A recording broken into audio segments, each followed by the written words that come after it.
ಸುರಿಯುತ್ತಿರುವ ಭಾರೀ ಮಳೆಯಿಂದ ಪಕ್ಕದ ಮನೆಯ ಗೋಡೆ ಬಿದ್ದು 3 ವರ್ಷದ ಮಗು ಸಾವು.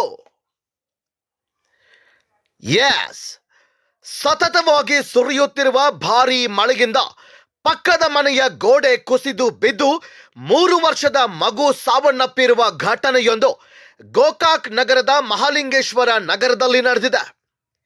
ನಿನ್ನೆಯಿಂದ ಎಡೆಬಿಡದೆ ಸುರಿಯುತ್ತಿರುವ ಮಳೆಯಿಂದ ನಸುಕಿನ ಜಾವ ಸುಮಾರು 6 ಗಂಟೆಯ ಹೊತ್ತಿಗೆ ಮನೆಯ ಗೋಡೆ ನೆನೆದು ಪಕ್ಕದ ಮನೆಯ ಮೇಲೆ ಬಿದ್ದ ಪರಿಣಾಮ ಮನೆಯಲ್ಲಿದ್ದ 3 ವರ್ಷದ ಕೀರ್ತಿಕ್ ನಾಗೇಶ್ ಪೂಜೇರಿ ಹೆಣ್ಣು ಮಗು ಕುಸಿದು ಬಿದ್ದ ಗೋಡೆಯಲ್ಲಿ ಸಿಲುಕಿ ಪ್ರಾಣ ಬಿಟ್ಟಿದೆ.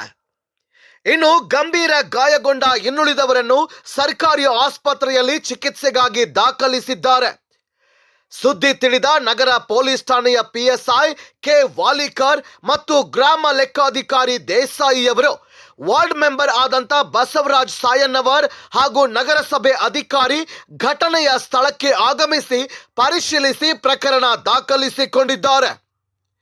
ಇನ್ನು ಮಗುವಿನ ಸಾವು ತಮ್ಮ ಕಣ್ಮುಂದೆ ಆಗಿದ್ದನ್ನ ನೋಡಿದ ತಂದೆ ತಾಯಿಯ ಮತ್ತು ಕುಟುಂಬಸ್ಥರ ಆಕ್ರಂದನ ಮುಗಿಲು ಮುಟ್ಟಿದೆ.